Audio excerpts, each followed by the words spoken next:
What's up, y'all? We are back. This is episode 33 of the Nashville Stampede Out of the Park Baseball 24 series. We're here. It's Wednesday, November 15th, 2034. Pretty deep into the, first stage of the offseason. I wanted to go through, I had to hire a new scout. Our last scout left. He might have retired. I don't remember what happened, but then we had to hire a new manager and bench coach. So we wound up hiring Matt Birch, who last managed this season for, or it looks like, what is this, a AAA, AA team? AA team. But has some awesome ratings. He has really good relationships with our dude, so we picked him up. Then we got Gabe Kapler as a bench coach who last coached in 2025. He has really good relationships, so I'm going to try that route. Go for the more of the relationship type managers, or I guess staff, and see if that works better for us moving forward. But do need to hire a coach here, it looks like, because my guy didn't sign. We can go with, let's see. Let's go with, oh geez. Let's go with Taylor Harbin. Of course, there's not a lot of good coaches left, but that's fine. Whatever. Okay, so essentially what happened this offseason, a couple things. So we had already extended Emilio Marquez to a 3-year deal. It's really a 2-year deal, but we have the team option the 3rd year with a little small buyout, but he also gained back some stamina, which is cool. So he's back up to a 40. So I feel a little bit better about that deal. And then we did extend Mike Molinak. So my new scout really likes him. He thinks his ratings are really still solid. He's 29 years old, so we gave him a 5-year, $60 million deal. So it'll make $12 million a year. This is like the Andrew Benintendi contract he just got with the White Sox. But like, I think Molinak's can be a way better player than he ever was.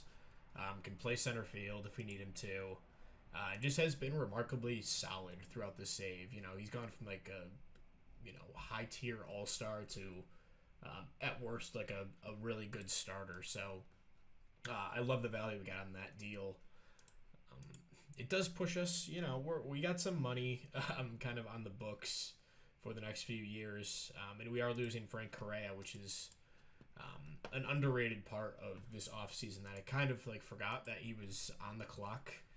We're not going to be able to pay him this, obviously, and he'll probably hit free agency and, be a stud for someone else. But he gave us 6 really good, really, really good seasons. 21 WAR through 6 years is really solid. He's a 3 to 4 win player, and I wish him luck moving forward, but probably can't afford him.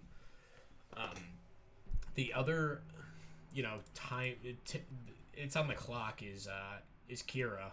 We have him for next season. That's the only the last year of his deal. So, I don't know if I'm ready to trade him, but I don't think we're going to be able to extend him when the time does come. So, it's something to at least look at, and I don't know what the trades are going to be out there for prospects or current players, but if something does come up, I think we have to take it. We are a smaller market, and I don't know if we can afford a guy like Kira. He won't listen to contracts yet, but I'm sure he will next season. And yeah, we're gonna have to figure that out basically. And we'll see if he hangs around long term. I would love him to, but also we've had the same thing every year where he gets hurt in August and doesn't contribute to our playoff run. So that's that, I guess. And if you look at the pitching staff, it's in good shape. The rotation's set. We have our 5. We have some other guys like Graysick. Let's see. A lot of these guys are going to be gone. We have Bumbre who can step in, although he's lost even more luster off this control. So that didn't really work out, but he had some promise too. That's disappointing, but yeah, we have some guys that can step into the rotation if we need them to. But our rotation's been remarkably healthy throughout the years, so hopefully we can keep getting that production. And we have a message. Dave McCrabb. Oh, this is just okay. All right, so we're going to move forward. Actually, we should go over awards because those are all announced at this point. Okay, let's go over Gold Glove. Nothing really to report in the AL, NL. None of our guys. Devin Skeeter wins in center field. Yeah, okay, he's pretty good out there. And then we have reliever of the year, Cam Robinson. Good for him, bouncing back. I guess he's been excellent for Cleveland. Good for him. And Dave McCrabb wins it for us. So, yeah, really great season from him. Nothing really else to say. Merton Blanco gets a 4th place finish in that. And then we go to the AL for Silver Sluggers. No one really too familiar. Obviously, Carter Jensen, we've seen him around a lot in the save. And a lot of new faces. I know this Ochoa guy is, a generational type guy, 25 years old. I was looking to trade for him. Not going to happen. Just not going to happen. Royce Lewis, wow, that's shocking. It's really the best they had. He had a good year, but he wasn't, amazing. All right. Then NL Silver Sluggers, we have Ronald Acuna. Good for him. His 2nd year in San Diego, still playing well. And then Vicente Valderas gets it in left field. Well deserving after a good season. And then we go to Rookie of the Year. Gress wins it in the AL. Total stud. Oof. Total stud. Love to get my hands on him, but that's probably not going to happen. He wins in the NL, and then in the AL, Ken Hackney. Pretty nice player. Nothing crazy, but is he going to play second for them? Gross. He's going to DH. Okay, and then we have Manager of the Year.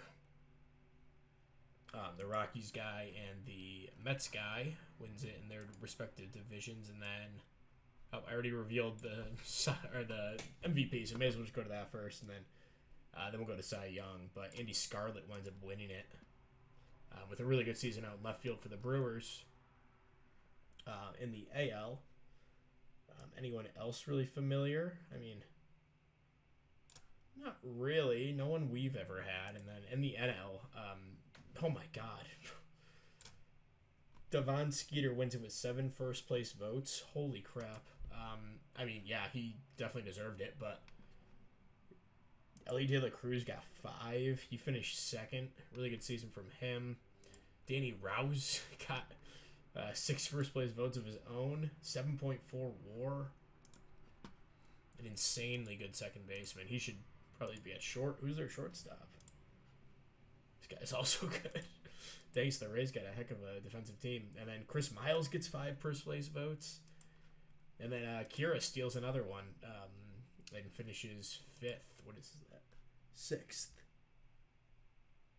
6th, and then this guy Luigi Hernandez took another 3 first-place votes. So that's definitely the most spread out I've ever seen it.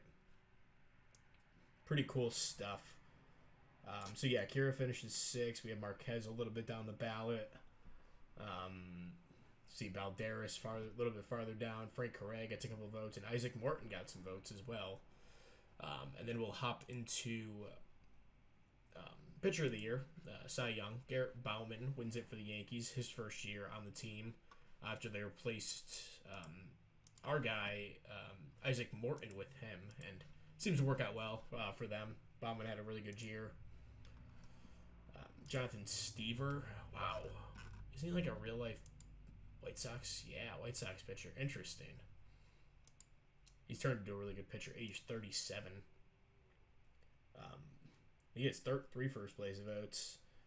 And then no one else really too familiar. This guy looks pretty... Oof. Yeah, that's a good pitcher. And then in the NL, Steve Noonan wins it. 193 innings and 2.56 ERA ball.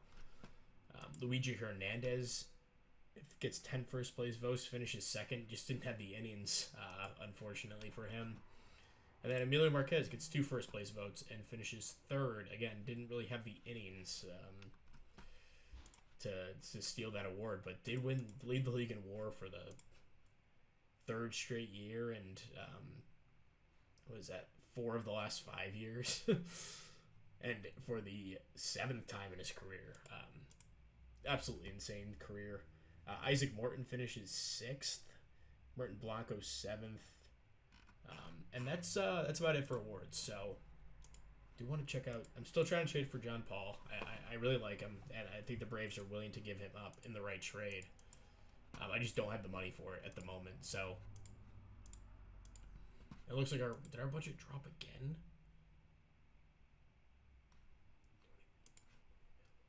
That's weird. It's counting next year's money for this year. Did bring back Grissom, so I should go over non-tenders and stuff. So I didn't offer Aiden Harris yet. We gotta get him a contract. Definitely gonna bring him back. Alex Harrington, I'm not as convinced, but we'll probably wind up bringing him. Eddie Els for 1.5. We'll bring him back. But yeah, Harrington's a guy I'd look to trade. 2.8's not crazy for him, so we'll bring him back. But yeah, we did have one pretty crucial roster cut here. Carter Smith scheduled to make $4.2 million, and I looked around for trades. No one is looking to get him, and I just can't pay a bench guy that much money. So I'd like to bring him back for a cheaper deal, but at this point he's going to be non-tendered.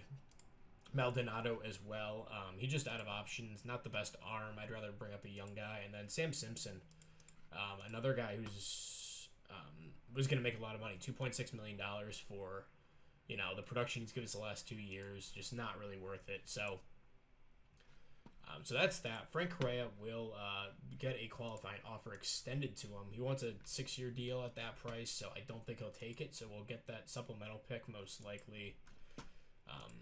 Chase Watkins is a guy I'd like to bring back, potentially. He doesn't want too much money.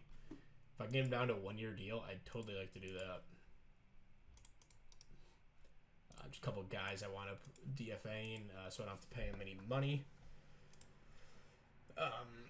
All right, so we wound up getting Eddie Els for that price. Same with Harrington and same with Harris. Okay, so we got all those guys. I just threw arbitration. And Frank Correa declined the qualifying offer. So we'll go to free agency now and see what's out here. So pretty decent arm here. Pretty cheap too, but we don't have a lot of money, so we're going to have to go bargain bin shopping most likely.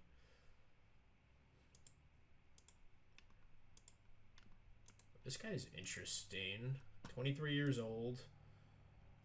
Only wants a minor league deal. I'm intrigued by him. Wow. I mean, if there's ever a guy who fit the mold of a guy we need, it's a third baseman of this exact type. So Tanaka makes a lot of sense. Not a lot of money gonna have to be thrown his way. Only a minor league deal. I mean, yeah, I'll throw him that deal for sure. 26 years old. I don't know if he'll grow up to that ceiling, but even the current player that he is, he's still a good bat. Yamasaki, holy crap. Talk about big power. 27 years old. Just massive power. And I'm very intrigued by him. I'll have to do a little more scouting. And this guy as well, Nagasawa. He wants a little bit more, so also a little bit older. So, but I want to scout these guys, see what they look like. My scout hasn't done a lot of work on the international guys because he just came in. So we'll have to see how that turns out. We'll also scout this guy. Why not? And yeah, let's jump into free agency. So Acuna, a guy I've been looking at in the past. He is a free agent. Wants big money though. Not gonna be able to afford him. But yeah, we're gonna look at hopefully bringing in a shortstop. I mean, Gabriel Arias would be sweet. Exactly what we need, but he's wrecked. He wants a lot of money. So we might go a different direction with that.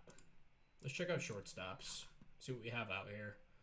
Gage Workman can bring him back for a reunion, but wants a lot of money. Can't really play shortstop that well anymore. I mean, Arias makes a lot of sense. How many years does he want? 6 years. Yeah, you can kick rocks for that. Yeah, I mean, it's just tough to get shortstops for like cheap. These guys are just very highly valued. My boy DeMartini, how you doing? He's doing pretty well. Yeah, not a lot of like big range guys. I mean, Carter Smith wants $4.4 million. He's gonna have a hell of a time getting that from someone, I think. I like this guy. Pretty weak hitting. Actually, put a negative 2.1 WAR last year. I'll throw him a minor league deal just to have the depth, but yikes, it's not great. Okay, so the other option is the trade market. I'm seeing a name already that looks familiar. Armando Cruz. On the last year of his deal. You know, about as light hitting as it gets for a shortstop.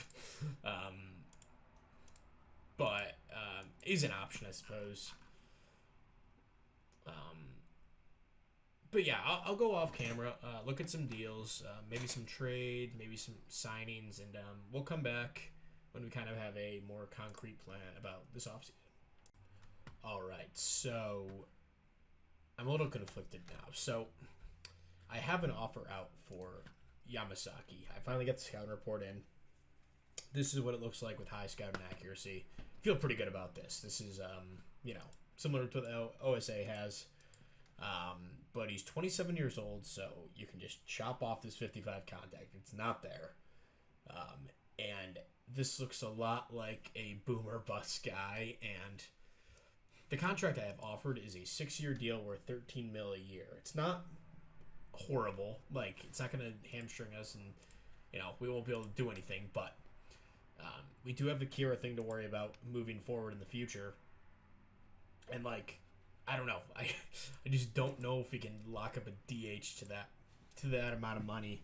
As much as I'd love to bring him on, he would fit perfectly right in the middle of our lineup at DH.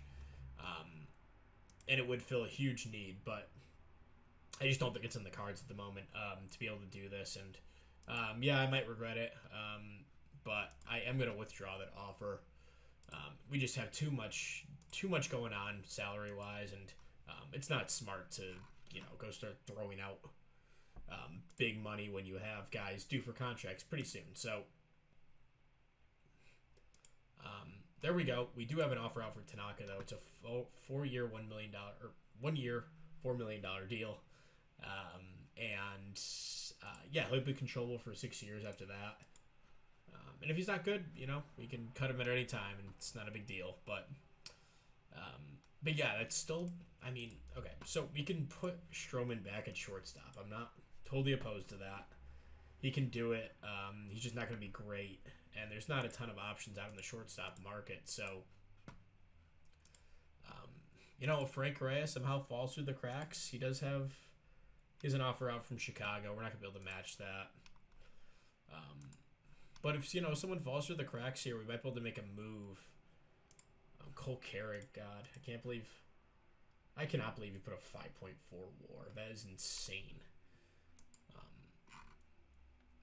But anyway, yeah, we got guys like Jackson Holiday out here, Tamar Johnson, who might fall through the cracks, might be able to pick up for cheap. Alex Mooney, kind of same story. So yeah, we'll have to monitor that as we move forward in the offseason, but also Max Clark is out here. Interesting. No, I'm a big fan of Max Clark, but that's a little bit too much money for a bench guy. Yeah, the only really need we have is shortstop, and I think that upgrade will come via trade or via, moving Sherman back to short and picking up a cheap second baseman. But we'll keep moving forward. Come back when there's an update. All right, so in an attempt to boost our lineup a little bit, we're going to make this trade. Old friend J.C. Young, who we have now traded for 3 times in the series, 2031, 2030, and now what we will be trading for him before the season starts. They'll retain 70% of the deal. It's a 1-year deal with a team option for next year. Unlikely I'll pick it up, but it's possible. Not an unreasonable price for a good player. Coming off a good season, pretty good season. And then, he hasn't been like an amazing player through his 3 years in Detroit, but I still like his ratings a lot. I think he played good second base. And yeah, I think this is an upgrade offensively from what we've had. So this leaves us with Stroman probably playing some shortstop again this year. Unfortunately, it's not the worst thing in the world, but this is just where we're at as a team. So we're going to give him Mike Pearson, who is a guy who's been on the 40-man roster for a few years now, but has yet to make an appearance in the major leagues. He's a good defender and, has some tools at the bat, but definitely not a long-term piece, and he had some value in this trade, so I'm going to go ahead and deal him. And then the other guy is a little more significant, Alex Harrington, who, if you remember, was a first-round pick back in 2029, made his major league debut that same season and hit well, but has just been like a replacement-level guy, like, a below-league average starter. Hasn't really been able to develop any power, so he's not the most useful bat in the world. Even if, he's hitting 264 like this season, he's been remarkably consistent with his WRC pluses between 85 and 90 almost every year. This year, it was a lot of the same. His power did increase a bit, but he doesn't play like a short. He's only a third baseman at this point in his career, really. I just think it's about time to move on from him. He has 2 years left. He's a little expensive at this point, and we're picking up Jace Young. So that'll be the first trade. Did we make a trade already? I don't know. I guess that's the first trade of the offseason. So we'll throw Jace onto the team and welcome back for your third stint. We'll move him to second, and then we'll slot him right in, and he fits perfectly as like a fifth hitter in this lineup. That really lengthens this back end that was looking a little shady. It wasn't the best like back end of the order. So adding Jason, this improves us a lot. I didn't change this. So against lefties, we'll still have Jason there, I think. But Sprav will be in. Then we'll have probably Molinex lead off, maybe Valderas second. We'll do Becerra third, Kira fourth, then Harris, Young, Stroman, Amazon, and Sprav. So that looks pretty good. I wish we had a little bit more depth in the outfield. We could probably use a right-handed hitting outfielder. I'm not totally sold on Sprav at this point. He's fine, I guess. And we also need a backup infielder because the next guy up is Jeremy Hall, former second-round pick back in 2030. And he did hit well in AAA, well enough that I would be comfortable calling him up. But I don't know where he's going to play long-term. He's probably a second baseman, but the turn double play isn't great. So he might just be a utility man moving forward, which is not bad for a second-round pick. Like, I'll take that all day. Other guys we have is Adrian Pinto, hit well last year in AAA.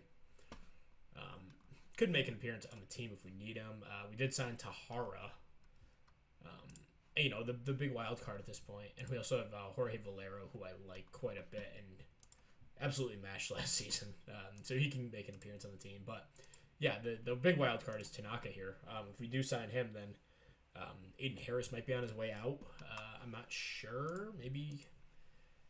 Maybe he moves into the outfield and becomes more of a part-time player. I'm not sure yet. We'll have to see what happens when that does go down, which should be in the next few days if all goes well. But yeah, we still have $14 million to spend. I'll probably leave it at that for any moves. I do want that money to be able to sign some guys if I want, before the season starts and everything. And we do have the Rule 5 draft here today, so we have to add Hall. Andy Hogan I'll probably let stay. Zach Hughes is the guy I'd like to add. Third-round pick back in 2029. But I don't know if anyone would take him necessarily. He only made it to Double A last year. He's kind of stalled in the lower minors. I think Pinto would get picked, but that's actually okay. Aguñez is a guy I like. I had him split time between AAA and Double A last year. Destroyed Double A. I don't know if he's worth adding to the 40-man. We have Deshaun Eiffel here. Not bad, but kind of stalled out in high A. I'm calling him Double A next year. We had Joey Nelson, former second-round pick back in 2031, with the horrible personality, if you remember that. And, he's coming along, but probably not going to be a major league player at this point. So if someone wants to take him, they can take him. I am going to add Jorge Valero to the 40-man, though. And I think that's about it. Do I want to add Hughes? I'm not sure. I think I'll roll the dice with him. Aguñez, I think I'll add. Former 5th-round pick. I'll add him.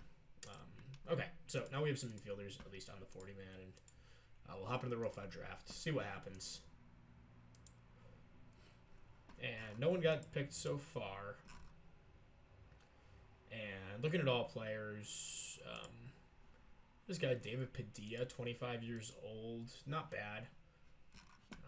Has some major league experience, durable, got some stamina, not the worst long relief option. Our bull, we're not exactly I think we have enough guys here to make it through a season.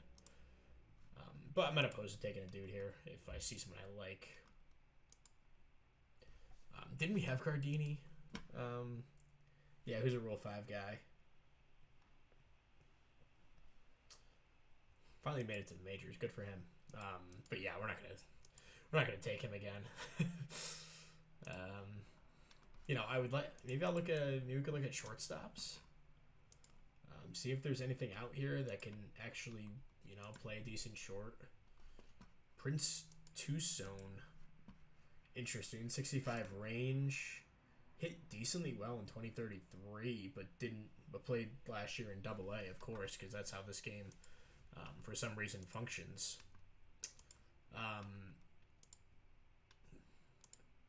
Yeah, I think I'm actually gonna roll the dice with Prince Tucson. 27 years old. We'll see if he can make the team and play from there. So, yeah, let's swim the rest of the draft. And Adrian Pinto did get taken. That's okay. I mean, he'll probably be a nice player, but wouldn't be surprised if he got returned. But yeah, we'll hop off here and update in probably a few weeks, maybe around the international free agent deadline, or when the period starts, and yeah, we'll be back.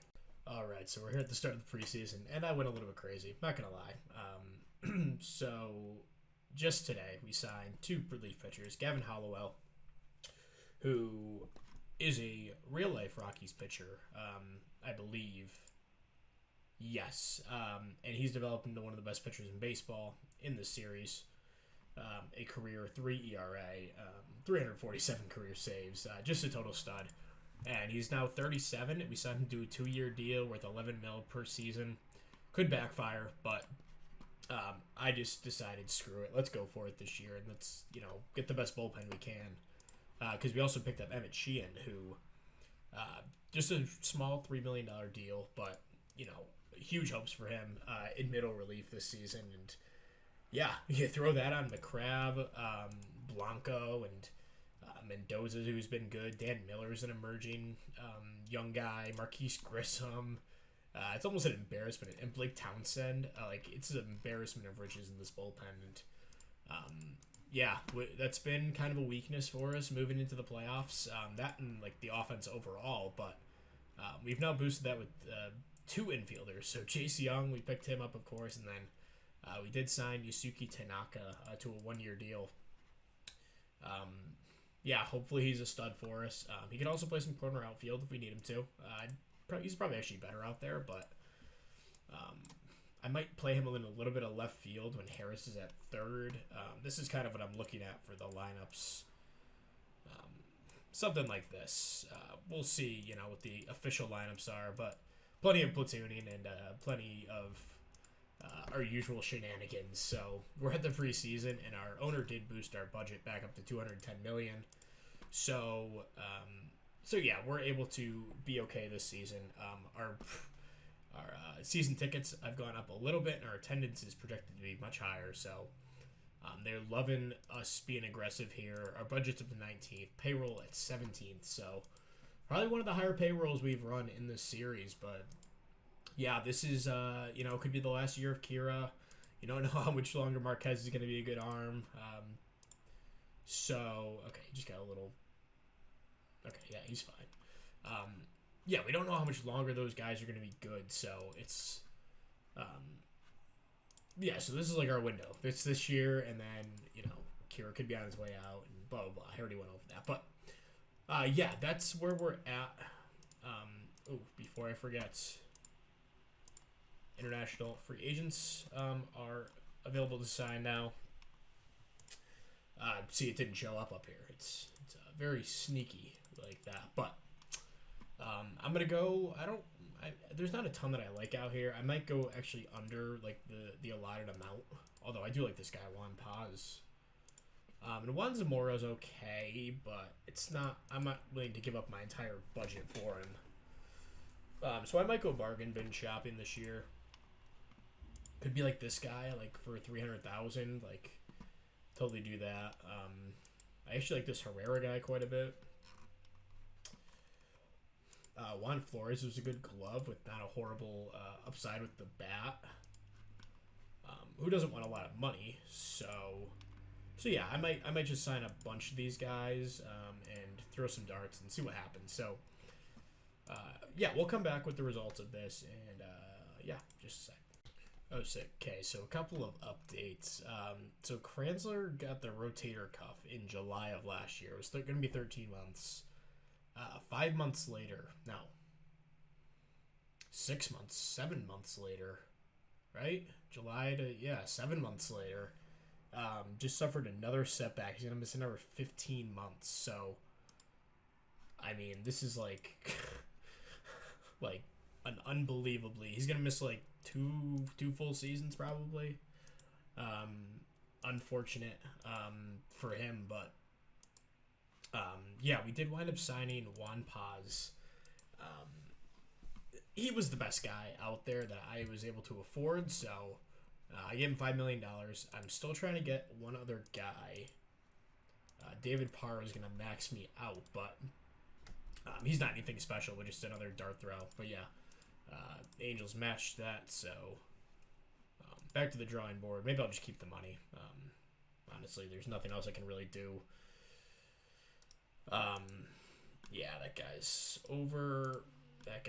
Yeah, there's no way I'm gonna be able to sign anyone. So yeah, I mean, we still have $8 million. So if anyone pops up like or falls through the cracks when spring training starts, we might have to go and see if we can upgrade the team. Because why the heck not?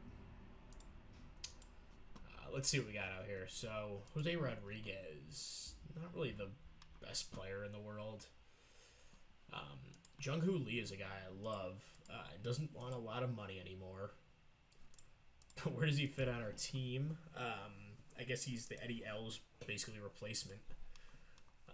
Which I can get him for 1 year. That'd be sweet. See if I can get him for a 1 year, $3 million. Okay, 3.4. Let's see if we can do that. And yeah, I'll set my spring training roster and lineups and everything, and come back if there's an update with Lee or anything else that happens. All right, so we're here into spring training, and this is how the team's kind of going to shake up. So we'll go to the pitching first. It's more straightforward. We have Marquez, Morton, Almond, Colburn, and Watkins in the rotation. No surprises there. All had really nice springs. Didn't put any of them during the rotation. I wanted to get some other guys some looks, so they all pitched out of the pen. Then in the bullpen, we'll have Blanco, who's been the closer for a few years now. Yeah, about 2.5 years. Gavin Hollowell, Dave McCrabb make up one of the most dominant back threes, and then Carlos Mendoza, Marquise Grissom Jr., Emmett Sheehan, and Blake Townsend in the middle relief, which is just unfair. an expensive bullpen, but a really damn good one. And then Jax Bishop gets the last spot. Had a really nice spring, and give him another shot after a disappointing year last year, but a really good one 2 years ago. And then in the lineup, not a ton of surprises either. Prince Tucson does make the team.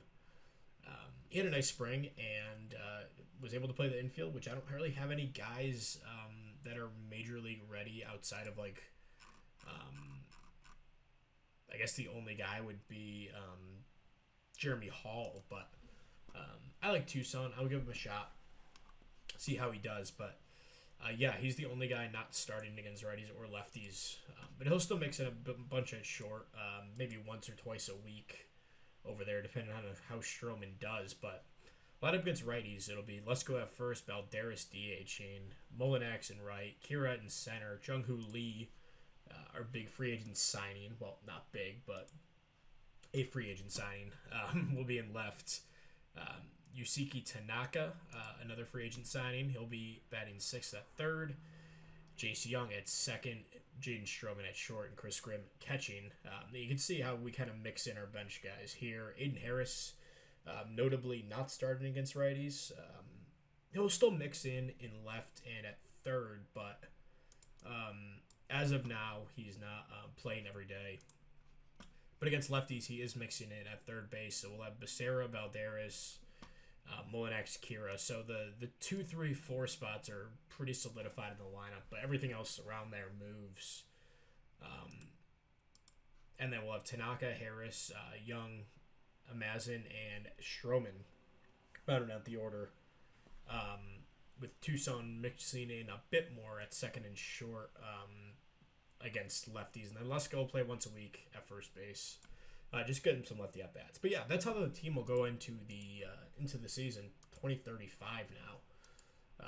Time flies in the save, and Robbie Watkins did have some ratings decreases. This is more of what he looked like before. Now just a good starter, not necessarily a top of the rotation guy. Milt Allman losing a little bit of movement, or he increased movement. Chris Grimm lost a little offense. That's not great. And then Jeremy Hall got some contact increase. That's good. He'll make an impact on this team this year. Sprov did not make the team. He just can't hit at all. And Kevin Pearson, a former third-round pick who I thought pretty highly of when I drafted. He was like down here, like a 70 grade, I think. But he's slowly declined, but now kind of making his way back as a known prospect. The bat doesn't look bad, and the defense can play in the corner. So just to add him on moving forward. He's kind of reclaimed some of that prospect luster. Kurt Fleming gets a little increase, former first-round pick. And Devon Self goes up a bit overall, and another first-round pick in that same draft is Fleming. We'll see if he can make the majors. He's definitely on a good path and increasing a little bit every year. So we'll go into opening day here. Check preseason predictions.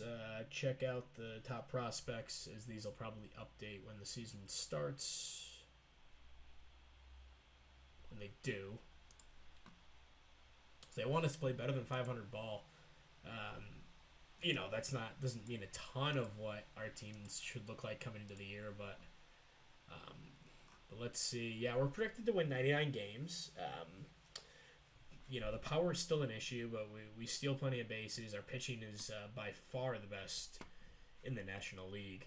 Mariners next closest, but actually that's not true. Marlins are tied with them. But top hitters, we have Kira out there again. Hopefully he can stay healthy for the full year. That's it for us. And then pitchers, we have Marquez out there, projected to have another great season. And then Morton as well. So there we go. That's the predictions, how we're supposed to look going into the year. The division looks pretty competitive. Diamondbacks and Rays right on our tails. So we'll have to fend them off and the rest of the National League. So opening day here, Marquez making the start once again. And let's see what he can do. Game 1. against Seattle, and Jung-Hoo Lee is not on my 40-man roster. Should be good now. Game 1, 8-2 victory. We take it. Becerra 3 hits at the top of the order. Kira, Tanaka, Harris all multi-hit games. Against the lefty, their ace, Chad Meecomb. Ooh, I wonder... Ooh, does that mean... Oh, Alton Davis... Oh, why didn't he get the start? Oh, because they pitched him in the last day of spring training and a 20-0, 20-1 loss. So I guess he'll start game 2. But yeah, this dude's sick. Wow. See, why can I never get these kind of pitchers? They got him for Cole Young. I mean, what year was that? 2030. So he was like 19 years old at the time. Yeah, he was freshly drafted. Crap. That's funny. But yeah, we beat them opening day. And then game 2, Isaac Morton on the mound. And we win 8-6. Lesko 3 hits out of the leadoff spot. Balderas a couple hits as well. Kira 4 for 5. And Morton a really quality start. Sheehan not great in his debut with the team. But Hollowell and Blanco close it out. So looking for the sweep here. Almond on the mound. And we lose 5-4. Couple of hits for Harris, Young, and Stroman. Allman a quality start, but McCrabb blows it. Looks like in the 8th inning. Yeah, 7th and 8th inning. Then Hollowell gives up a run as well. But that'll wrap up the episode. Thank you very much for watching. We'll see you next time. We'll finish out the whole season. We'll start doing off-season, full season kind of type of thing. So yeah, we'll see you then. Bye.